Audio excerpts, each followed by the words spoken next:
નમસ્કાર મિત્રો, વિડીયોમાં તમારું સ્વાગત છે। આજે આપણે દેશ અને દુનિયાના તાજા અને મહત્વ સમાચારની વાત કરવાના છીએ, તો મિત્રો વિડીયોને અંત સુધી જો। સૌપ્રથમ સમાચારની વાત કરીએ કે અંબાલાલ પટેલની ભયાનક આગાહી। હવામાન નિષ્ણાત અંબાલાલ પટેલે ફેબ્રુઆરી કમોસમી વરસાદની આગાહી કરી છે। 9 ફેબ્રુઆરીની આસપાસ સક્રિય થતા ડિસ્ટર્બન્સના કારણે 10 ફેબ્રુઆરી સુધી ગુજરાતના અનેક વિસ્તારોમાં માવઠું થઈ શકે છે અને આ બદલવાથી શિયાળુ પાકને ઘણું નુકસાન પણ થાય છે અને રોગચાળો ફેલાવાની ભીતિ રહેલી છે અને 12 ફેબ્રુઆરી બાદ તાપમાન વધઘટ થશે। જોકે 20 ફેબ્રુઆરી પછી ઉનાળુ વાવેતર માટે વાતાવરણ અનુકૂળ રહેશે।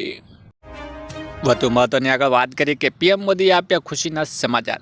પીએમ મોદીએ ઇન્ડિયન યુઝર ડીલને લઈને મોટી જાહેરાત કરી છે। તેમણે એક્સ પોસ્ટ કરીને રાષ્ટ્રપતિ ડોનાલ્ડ ટ્રમ્પને આભાર માન્યો છે અને કહ્યું કે આ બંને દેશો માટે ખુશ ખબર છે। વચનગાળા વેપાર કરારના માળખા પર સહમતિ સંધાઈ રહી છે, જેનાથી ભારતીય ખેડૂતોને, ઉદ્યોગ સાહસને, એમએસએમઈની માછીમારોને મોટો ફાયદો થશે અને મોદીએ જણાવ્યા અનુસાર ડીલને મેક ઇન ઇન્ડિયા વધુ મજબૂત બનશે અને અનેક ભારતીય ઉત્પાદનો પર હવે ઝીરો ટેક્સ પણ લાગશે। વધુ આગળ વાત કરીએ કે રેશન કાર્ડ ધારકો માટે ધ્યાન આપે। ફેબ્રુઆરી મહિના સુધીનું રાશન કાર્ડ વિતરણ ગુજરાત સરકાર અન્ન અને નાગરિક પુરવઠા વિભાગ દ્વારા રાષ્ટ્રીય અન્ન સલામતી કાયમ હેઠળ ફેબ્રુઆરી 2026ના માર્ચ વિનામૂલ્યે રાહત દરે અનાજ વિતરણ જાહેર કરવામાં આવી રહ્યું છે।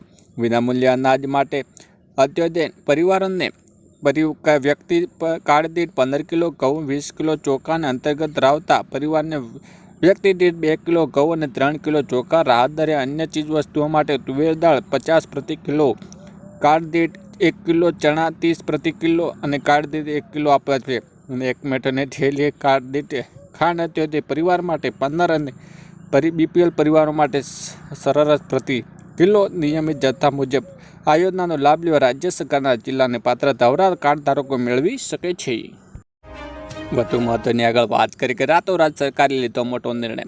ગુજરાત સરકારે આજે મહત્વનો નિર્ણય લઈ રહ્યા છે। આજે મળેલી કેબિનેટ બેઠકમાં એવો નિર્ણય લેવામાં આવી રહ્યો છે કે શાળાઓ શરૂ થતાં જ પહેલાથી 1 એપ્રિલની વિદ્યાર્થીઓને વાલીઓની આવક દાખલો સહિત 18 જેટલા વિવિધ પ્રમાણપત્રો ઓનલાઈન મળે છે, જેને કારણે 80 લાખ લોકો સીધો ફાયદો થશે અને રાજ્ય સરકાર પ્રવક્તા જીતુ વાઘાણીએ જણાવ્યું હતું કે આજે મળેલી મંત્રી બેઠકમાં મુખ્યમંત્રી ભૂપેન્દ્ર પટેલ પર નેતૃત્વ એક મહત્વપૂર્ણ લેવામાં આવી રહ્યો છે।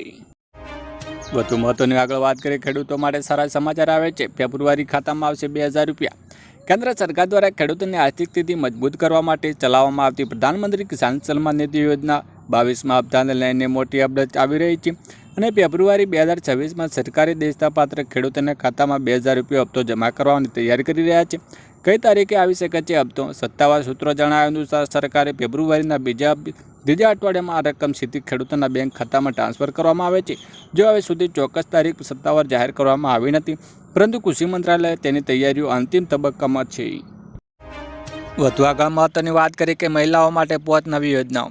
એક મહિલા ઉશ્કેર યોજના, મહિલાઓને વ્યાજ વગર લોન મળે છે। નાના ધંધા માટે સારી યોજનાઓ પણ મળી રહી છે। બીજું કુંવરબાઈનું મામેરું યોજના, ગુજરાતના ગરીબ પરિવારને દીકરીના લગ્ન માટે સહાય અને લગ્ન ખર્ચ માટે નાણાકીય મદદ કરવા મળી રહે છે। ત્રીજું ફ્રી સિલાઈ મશીન, મહિલાના સ્વાવલંબન યોજના, સિલાઈ મશીન તાલીમ ઘરે બેઠા કમાણી માટે મદદ કરવા માટે મળી રહે છે। ચોથું ઉજ્જવલા યોજના, ગરીબ મહિલાઓને મફત ગેસ કનેક્શન, રસોઈ બનાવવા માટે સલામત અને મળી રહે છે। પાંચમું ગૃહ ઉદ્યોગ યોજના અને નાના ધંધા માટે 15,000થી 50,000 સુધીની સહાય, મફત ટ્રેનિંગ પણ મળી રહી છે। સૌથી અગત્યની વાત કરીએ કે આધાર કાર્ડ સૌથી મોટો સમાચાર આવી રહ્યા છે। સરકારે અગાઉ અનેકવાર સૂચનાઓ આપી રહી હતી જે લોકોને આધાર કાર્ડમાં 10 વર્ષથી વધુ જૂના છે અને ક્યારેય અપડેટ કર્યા નથી તેમને તેમના ઓળખના પુરાવા અને સરનામાના પુરવઠા ફરીથી અપડેટ કરવાની પડશે। જો લોકો પાસે વારંવાર સૂચનાઓ છતાં પણ દસ્તાવેજો અપડેટ કર્યા જ નથી, તેમના આધાર કાર્ડને પણ કામચલાઉ ધોરણે નિષ્ક્રિય કરવામાં આવી રહ્યા છે।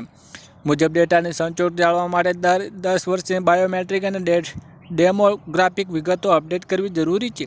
આ પ્રક્રિયા ઓનલાઈન અથવા નજીકના આધાર કેન્દ્ર પર જઈને પૂર્ણ કરવાની રહેશે। વધુ મહત્વની આગળ વાત કરીએ કે દરેક ખેડૂતોને નમ્ર અપીલ. ફાર્મર રજિસ્ટ્રેશન અંતર્ગત પીએમ કિસાન પોર્ટલની માહિતી આપતા પ્રવક્તા મંત્રી જીતુ વાઘાણીએ જણાવ્યું હતું કે ભારત સરકારે ડિજિટલ એગ્રીકલ્ચર પ્રોજેક્ટ હેઠળ ફાર્મર રજિસ્ટ્રેશન પ્રોગ્રામ અંતર્ગત પીએમ કિસાન 88% ખેડૂતોને કેવાયસી જમીનના લેન્ડ રેકોર્ડ તેમજ રજિસ્ટ્રેશનની કામગીરી રાજ્ય સરકાર દ્વારા પૂર્ણ કરવામાં આવી રહી છે.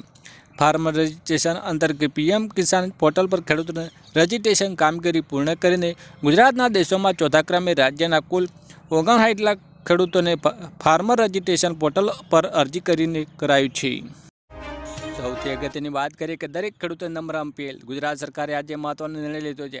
આજે મળેલી કેબિનેટ બેઠકમાં એવો નિર્ણય લેવામાં આવી રહ્યો છે કે શાળાઓ શરૂ થતાં પહેલાં 1 એપ્રિલથી વિદ્યાર્થીઓ અને વાલીઓને આવકનો દાખલો સહિત 18 જેટલા વિવિધ પ્રમાણપત્રો ઓનલાઈન મળે છે, જેના કારણે 80 લાખ ખેડૂતો સીધો ફાયદો થશે.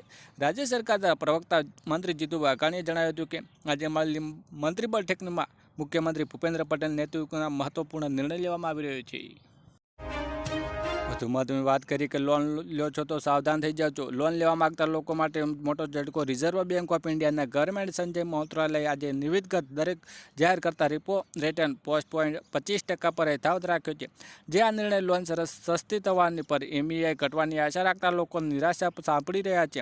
જો વ્યવસ્થા માટે સારા સમાચારને કારણે છે. RBI નાણાકીય વર્ષ 2025-26 માટે GDP ચોથું અથવા 7.3% વધારીને 7.4% કર્યું છે. હાલમાં દરેક મોંઘવારીઓ 4%થી આસપાસ રહેવાની સ્થિતિ નિયંત્રણમાં રહેલી છે. સૌથી અગત્યની વાત કરીએ કે રેશન કાર્ડ ખોવાઈ ગયું છે તો મિનિટોમાં જ ઘરે બેઠા નવું કઢાવવાની સકારો. રેશન કાર્ડ ધારકો ખોવાઈ જવાના કિસ્સાઓમાં હવે ચિંતા કરવાની જરૂર નથી અને સરકાર દ્વારા ડુપ્લિકેટ રેશન કાર્ડ મેળવવાની પ્રક્રિયા ખૂબ જ સરળતાથી ગઈ છે અને અરજદારો હવે ઓનલાઈન અથવા ઓફલાઈન એમ બંને માધ્યમથી અરજી કરી શકે છે અને સૌથી પહેલાં નજીકના પોલીસ સ્ટેશનમાં FIR નોંધાવી ફરજિયાત છે. ત્યારબાદ રાજ્યના ખાદ્ય અને પુરવઠા વિભાગોને વેબસાઇટ પર જઈને અથવા જિલ્લા કચેરીને ફોર્મ ભરીને ડુપ્લિકેટ કાર્ડ મેળવવાની શક્યતા રહેલી છે. વધુ મહત્વની આગળ વાત કરીએ કે હોળી પહેલાં ખાતામાં આવશે 2000 રૂપિયાનો હપ્તો.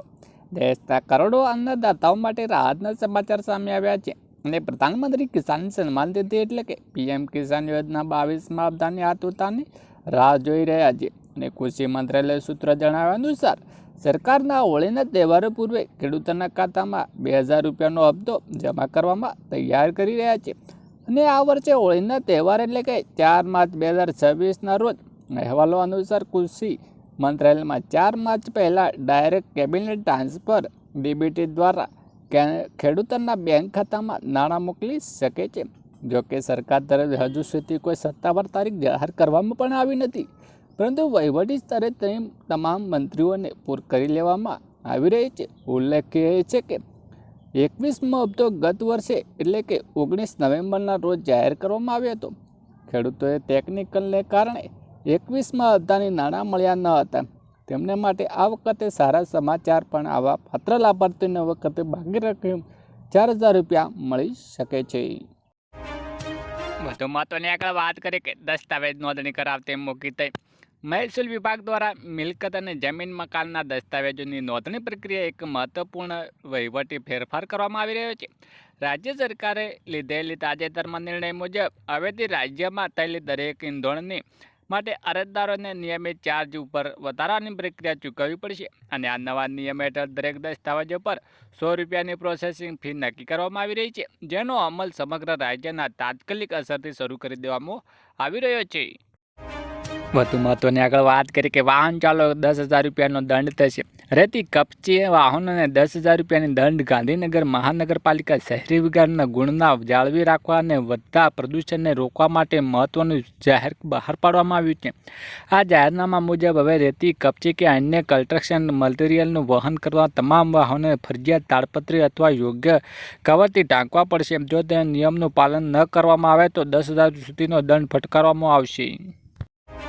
વધુ મહત્વની આગળ વાત કરીએ કે સોના ચાંદી તોફાની તેજી. ભારતીય બજારના સોના ચાંદીના ભાવમાં ઐતિહાસિક ઉછાળો જોવા મળી રહ્યો છે. MCX પર સોનું 5,521 રૂપિયા વધીને 1,59,330 રૂપિયા પહોંચી છે, જ્યારે ચાંદી 12,000 158નો જંગી વધારો થતાં 2,80,173 ટ્રેડ થઈ રહ્યો છે. વૈશ્વિક અનિશ્ચિત અને ડોલરની નબળાઈને કારણે રોકાણકારો કિંમત ધાતુઓ તરફ વળી રહ્યા છે. ટૂંક ગાળામાં સોના 3.59% કે ચાંદી 4.54% ઘરખમ વધારો નોંધવા બજાર ભારે કોહલીએ થઈ લીધો છે. વધુ મહત્વની આગળ વાત કરીએ કે કેન્સરના કેસોએ ચિંતા વધારી. અમદાવાદ સિવિલ મેડિકલની કેન્સર હોસ્પિટલમાં એક વર્ષમાં મોઢામાં કેન્સર 23,500 દર્દીઓ નોંધાયા છે, જેમાં 1,331 પુરુષ અને 441 મહિલાઓ સામેલ છે. કુલ કેન્સર દર્દીઓના મોઢાના કેન્સરનો હિસ્સો 19%નો છે અને વર્ષ 2025માં સિવિલમાં 26,810થી વધુ નવા કેસ દર્દીઓ નોંધાયા હતા. તેમાં 9,100 દર્દીઓને ગુજરાતની બહારથી આવ્યા છે, જેમાંથી મધ્યપ્રદેશ 4,572, રાજસ્થાનમાં 2,678, ઉત્તર પ્રદેશના 1,094, મહારાષ્ટ્રના 279 અને બિહારમાં 288 દર્દીઓ આવ્યા હતા. વધુ મહત્વની આગળ વાત કરીએ કે અમદાવાદ એરપોર્ટ બંધ. ગાઢ ધુમ્મસને કારણે હવાઈ મુસાફરી સંપૂર્ણ રીતે ખોરવાઈ ગઈ છે. ઓછી વીજળીને કારણે ફ્લાઇટ સંચાલન ગંભીર અસર પડી રહી છે, જેને કારણે અમદાવાદ એરપોર્ટ પર આવતી જતી ટ્રાઇફલાઇન સમયપત્રક મોટો ફેરફાર થયો છે, જેમાં કુલ 25 જેટલી ફ્લાઇટ મોડી પડી રહી છે. આગ્રા, ચંડીગઢ, ભુવનેશ્વર, દિલ્હી અને મુંબઈ સાથેની હવાઈ ક્લિનિક સૌથી વધુ અસરગ્રસ્ત બની રહી છે, જેને કારણે મુસાફરોને ભારે મુશ્કેલીઓનો સામનો કરવો પડે છે.